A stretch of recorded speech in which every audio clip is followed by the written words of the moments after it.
महाभारत के पात्रों में पितामह भीष्म का अपना एक विशिष्ट स्थान है। वे आदर्श पितृभक्त, आदर्श सत्य प्रतिज्ञ, आदर्श वीर, धर्म के महान ज्ञाता, परमात्मा के तत्व को जानने वाले थे। स्वयं भगवान श्री कृष्ण ने उनके अगाध ज्ञान की प्रशंसा करते हुए कहा था कि भीष्म के इस लोक से चले जाने पर सारे ज्ञान लुप्त हो जाएंगे। संसार में जो संदेहग्रस्त विषय है उनका समाधान करने वाले भीष्म के अतिरिक्त दूसरा कोई नहीं है। पितामह भीष्म का चरित्र सभी दृष्टियों से परम पवित्र और आदर्श है। भीष्म के सदृश महापुरुष भीष्म ही हैं। भीष्म के प्रतिज्ञाबद्ध होने के कारण उनके संतान नहीं हुई, तथापि वे समस्त जगत के पितामह हैं।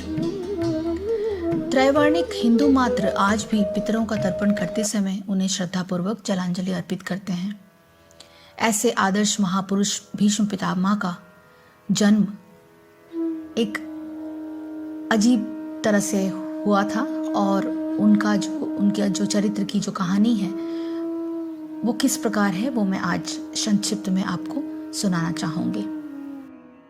भीष्म पितामह महाराजा शांतनु और देवनदी गंगा की 8वीं संतान थी।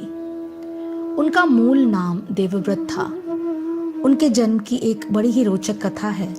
शांतनु एक बार जंगल में आखेट के लिए निकले थे और उनका सामना देवी गंगा के साथ हुआ था और वो उन पर मंत्रमुग्ध हो गए थे और उन्होंने उनको शादी के लिए मना लिया। वैवाहिक जीवन शुरू हुआ, पर उससे पहले देवी गंगा ने उनसे एक वचन लिया था कि वो देवी गंगा से कोई भी प्रश्न नहीं करेंगे। चूंकि वो गंगा किनारे उनको मिली थी तो उन्होंने उनको गंगा बुलाना शुरू कर दिया, पर उन्हें ये नहीं मालूम था कि वो दरअसल देवी गंगा हैं। इस तरह से उन्हें 7 संतानें हुई जिन्हें वो एक एक कर गंगा नदी में बहा दिया। परंतु 8वीं संतान के वक्त शांतनु बहुत ही नाराज हुए और उन्होंने देवी गंगा से प्रश्न पूछा कि आखिर क्यों वो ऐसा कर रही हैं, कौन है वो। तब देवी गंगा अपने रूप में प्रकट होकर उन्होंने उनको ये कहानी सुनाई कि क्यों और कैसे उन्होंने ये करने पर उनको मजबूर होना पड़ा। भीष्म के नाम से प्रसिद्ध देवव्रत पूर्व जन्म में एक वसु थे। एक बार कुछ वसु अपनी पत्नियों के साथ मेरु पर्वत पर भ्रमण करने गए। उस पर्वत पर महर्षि वशिष्ठ जी का आश्रम था। उस समय महर्षि आश्रम में नहीं थे, लेकिन उनकी प्रिय गाय कामधेनु और उसकी बछड़ी नंदिनी बंधी हुई थी। उन गायों को देखकर द्यौ नाम की एक वसु की पत्नी उनको लेने की जिद करने लगी। अपनी पत्नी की बात मानकर द्यौ वसु ने महर्षि वशिष्ठ के आश्रम से उस गायों को चुरा लिया। तब महर्षि वशिष्ठ जी जब वापस आए, उन्होंने दिव्य दृष्टि से पूरी घटना को देखा। उन्होंने क्रोधित होकर वसुओं को श्राप दिया कि उन्हें मनुष्य रूप में पृथ्वी पर जन्म लेना पड़ेगा। इसके बाद सभी वसु वशिष्ठ जी से माफी मांगने लगे, पर महर्षि वसु ने बाकियों को माफ कर दिया, परंतु द्यौ को उन्होंने लंबे समय में संसार में रहना होगा और दुख भोगना पड़ेगा, ऐसा श्राप दिया। इसी तरह से वो भीष्म पितामह बनकर बहुत लंबे समय तक उन्होंने पृथ्वी पर अपना योगदान दिया। उनकी कथा के साथ एक कथा और जुड़ती है जो कि भीष्म प्रतिज्ञा के नाम से जानी जाती है, और वो क्यों प्रसिद्ध थे इस प्रतिज्ञा के लिए। शांतनु के साथ सत्यवती का विवाह भीष्म की विकट प्रतिज्ञा के कारण संभव हो सका था। भीष्म ने आजीवन ब्रह्मचारी रहने पर और गद्दी न लेने का वचन दिया था। सत्यवती के दोनों पुत्रों को राज्य देकर उनकी बराबरी रक्षा करते रहना, ये उन्होंने वचन दिया था। और जब उनके इस वचन से उनके पिता बहुत खुश हुए थे और उन्होंने उसको इच्छा मृत्यु का वरदान दिया था। तो भीष्म पितामह की जो प्रतिज्ञा थी वो थी कि वो अपने खुद को ब्रह्मचारी बना के रखेंगे जिंदगी भर, और वो ब्रह्मचर्य व्रत का पालन करते हुए सत्यवती के पुत्रों को बड़ा करेंगे और राज्य का सारा राज्य संभालेंगे। तो इस संदर्भ में भीष्म के कई कहानियां हैं, परंतु भीष्म पितामह एक बहुत ही ज्ञानी और बहुत ही महत्वपूर्ण पात्रों में से एक माने जाते हैं।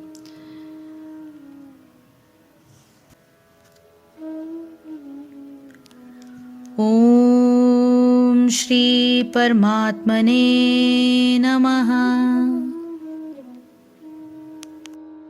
अपर्याप्तं तदस्माकं बलं भीष्माभिरक्षितं पर्याप्तं त्विदमेतेषां बलं भीमाभिरक्षितम्।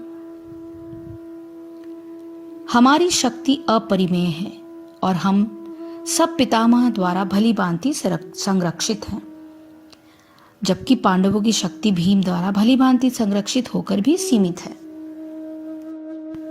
दुर्योधन अपनी युद्ध कला एवं सैन्य शक्ति की तुलना करते हुए कहते हैं, हमारी शक्ति अपरिमेय है और हम सब पितामह द्वारा भली भांति संरक्षित हैं, जबकि पांडवों की शक्ति भीम द्वारा भली भांति संरक्षित होकर भी सीमित है। चूंकि भीष्म पितामह अद्वितीय वीर हैं, पिता के द्वारा उन्हें इच्छा मृत्यु का वरदान मिला है, तो वो अपराजय है। दुर्योधन के पक्ष से लड़ने पर भी पांडवों के प्रति उनका पूर्ण स्नेह है। ये पांडवों का भी विनाश नहीं चाहते। उभय पक्षी होने के नाते इनके द्वारा परिचालित सेना युद्ध में दक्षता का परिचय नहीं दे सकेगी। भीष्म भी अपनी पूर्ण शक्ति का उपयोग पांडवों के विरुद्ध नहीं कर सकते, अतः इनके द्वारा परिचालित सैन्य शक्ति को अपर्याप्त कहा गया है। दूसरी ओर भीष्म के समान अद्वितीय वीर नहीं होने पर भी अपनी पूर्ण शक्ति का प्रयोग स्वपक्ष के विजय के लिए करेंगे, अतएव इनके द्वारा परिचालित सैन्य शक्ति को पर्याप्त कहा जा सकता है। इसका तात्पर्य यह है कि दुर्योधन ने अपनी एवं पांडवों की सेना का तुलनात्मक शक्ति का अनुमान रचना शुरू किया। वो ये सोचता है कि अत्यंत अनुभवी सेना नायक भीष्म पितामह के द्वारा विशेष रूप से संरक्षण होने के कारण उनकी सशस्त्र सेनाओं की शक्ति अपरिमेय है। दूसरी ओर पांडवों की सेना सीमित है, क्योंकि उनकी सुरक्षा एक कम अनुभवी नायक भीम द्वारा की जा रही है। अन्येषु च सर्वेषु यथा भागम अवस्थिता भीष्ममेवाभिरक्षन्तु भवन्त सर्व एव हि। अतएव सैन्य व्यूह में अपने अपने मोर्चों पर खड़े रहकर आप सभी भीष्म पितामह को पूरी सहायता दे। ऐसा दुर्योधन सबको सेना में बोल रहा है। उसके अनुसार